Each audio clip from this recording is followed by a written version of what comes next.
నమస్కారం. ఈరోజు మనం భారతదేశ చరిత్రను మార్చేసిన కొన్ని కీలక యుద్ధాల గురించి మాట్లాడుకుందాం. మన దగ్గర ఉన్న ఈ ఆధారాలతో అధికారం ఎలా మారిందో, కొత్త శక్తులు ఎలా వచ్చాయో చూద్దాం. అవును, ఇవి కేవలం గెలుపు ఓటములు కావు. అంటే ఇవి ఆనాటి రాజకీయ, సాంస్కృతిక మరీ ముఖ్యంగా సైనిక వ్యూహాల్లో వచ్చిన మార్పులను చూపిస్తాయి. వీటి ప్రభావం చూడండి శతాబ్దాల పాటు నిలిచింది. అవును, పెషావర్ నుంచి మొదలుపెట్టి తరైన్, కిలీ, తైమూర్ దాడి, సారంగ్పూర్ వరకు ఈ ముఖ్యమైన ఘటాలను పరిశీలిద్దాం. తప్పకుండా. పెషావర్ యుద్ధంతో మొదలు పెడదాం. 1011 జరిగింది కదా? అవును, 1001. గజనీ మహమూద్, హిందూ షాహీ రాజు జయాపాలుటిని మధ్య. అసలు దీని ప్రాముఖ్యత ఏంటి? గజనీ దండయాత్రలకు ఇదేనా ఆరంభం? ఖచ్చితంగా. భారతదేశంలోకి గజనీ విస్తరణకు ఇది ఒక రకంగా తలుపులు తెరిచింది. గజనీ సైన్యం యొక్క వేగం, వాళ్ల తుర్కిక్ అశ్విక దళం ఎంత ప్రభావవంతంగా ఉందో ఇది చూపించింది. అంటే వాళ్ల గుర్రపు దళం చాలా వేగంగా కదిలేదా? అవునండి, చాలా వేగం. సాంప్రదాయ భారతీయ సైన్యాలకు అది కొత్త అనుభవం. పాపం, జయపాలకుడు ఓడిపోయాడు, బంధించబడ్డాడు కూడా. ఓహ్, తరువాత భారీగా డబ్బు కట్టి విడుదలయ్యాడు కాని ఆ అవమానం తట్టుకోలేక ఆత్మాహుతి చేసుకున్నాడు. అయ్యో, అంటే ఆ ఓటమి అంత తీవ్రంగా పరిణమించిందనమాట. వాయువ్యంలో హిందూ పాలన క్షీణించడం మొదలైందక్కడ్నుండేనా? అవును, అది ఆరంభమని చెప్పొచ్చు. సరే, మరి దాదాపు 2 శతాబ్దాల తర్వాత 1192లో రెండవ తరైన్ యుద్ధం. ఇది చాలా నిర్ణయాత్మకమంటారు గదా, మహమ్మద్ ఘోరీ, పృథ్వీరాజ్ చౌహాన్ మధ్య. అవును, చాలా కీలకం.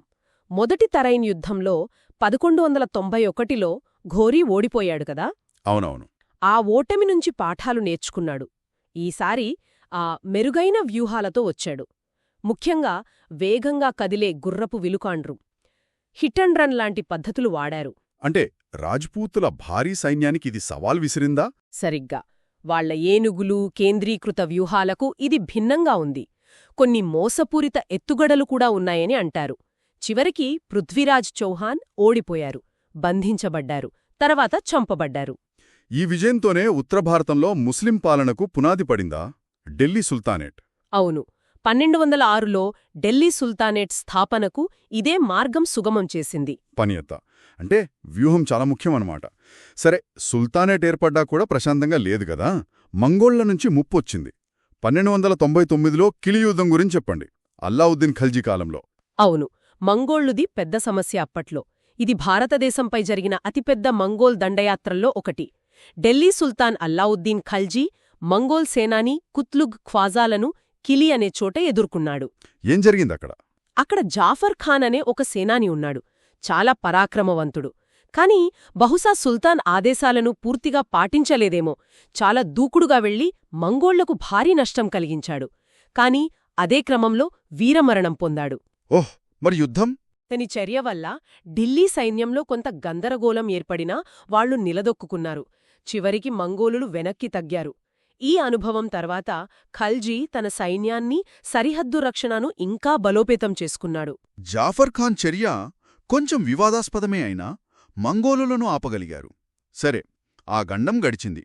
కాని 100 ఏళ్ల తర్వాత 1398లో తైమూరొచ్చాడు. ఇది యుద్ధం కన్నా ఘోరమంటారు. నిజమేనా? నిజం, అది ఊచకోత. యుద్ధమని చెప్పడం కష్టం. తైమూర్ అప్పటికే బలహీనంగా ఉన్న తుగ్లక్ పాలనను ఆసరాగా తీసుకున్నాడు. సుల్తాన్ మహ్మూద్ తుగ్లక్ సైన్యం పెద్దగా పోరాడలేదు. సుల్తాన్ పారిపోయాడు. తర్వాత తైమూర్ ఢిల్లీలోకి వచ్చాడు. నగరంలో ఏదో చిన్న తిరుగుబాటు జరిగిందని నెపంతో మొత్తం నగరాన్ని దోచుకోడానికి, ప్రజలను చంపడానికి ఆదేశించాడు. 1,00,000కు పైగా చనిపోయారనంటారు. 1,00,000 మందా? భయంకరం. నగరాన్ని రోజుల తరపడి దోచుకున్నారు, నాశనం చేశారు. అపారమైన సంపద, బానిసలతో అతను వెనక్కి వెళ్ళిపోయాడు. కాని ఢిల్లీ సుల్తానేట్ ఇక కోలుకోలేదు. కేంద్రం ఇంత బలహీనపడితే ప్రాంతీయ రాజులు బలపడతారు గదా. 1437లో సారంగపూర్ యుద్ధం అలాంటిదేనా? మేవార్ రాణా కుంభ, మాల్వా సుల్తాన్ మధ్య జరిగింది. అవును, సరిగ్గా అదే జరిగింది. ఈ యుద్ధంలో మేవార్కు చెందిన రాణా కుంభ మాల్వా సుల్తాన్ మహమూద్ ఖల్జీని ఓడించాడు. ఇది రాజ్పూతుల శక్తి మళ్లీ పెరగడానికి, ముఖ్యంగా రాణా కుంభ ప్రాభవానికి నిదర్శనం. ఇందులో విశేషమేమైనా ఉందా? ఉంది. ఆశ్చర్యంగా రాణా కుంభ ఓడిపోయిన సుల్తాన్ను బంధించి 6 నెలలు ఖైదులో ఉంచి ఆ తర్వాత విడుదల చేశాడు. ఇది అప్పట్లో చాలా అరుదు. ఓడిపోయిన శత్రువును విడుదల చేయడమా? అది కుంభ ఆత్మవిశ్వాసం కావచ్చు, లేదా వేరే రాజనీతి కావచ్చు. చాలా ఆసక్తికరంగా ఉంది. కాబట్టి మనం చూసిన ఈ యుద్ధాలు పెషావర్, తరైన్, కిలీ, తైమూర్ దాడి, సారంగపూర్ ఇవి కేవలం సైనిక ఘర్షణలు కాదు.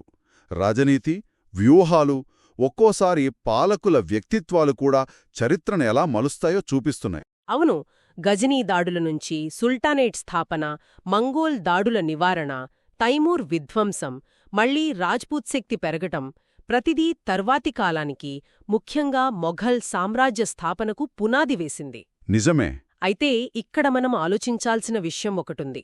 ఇన్ని సంఘర్షణల మధ్య భారతదేశంలో సుదీర్ఘకాలం రాజకీయ స్థిరత్వం, ఒక ఐక్యత సాధించడం ఎందుకంత కష్టమైంది? ఈ యుద్ధాల నుంచి నేర్చుకున్న పాఠాలు, వ్యూహాలు భవిష్యత్తును ఎలా ప్రభావితం చేశాయో ఆలోచించడం ముఖ్యం. అది నిజంగా ఆలోచించాల్సిన విషయమే.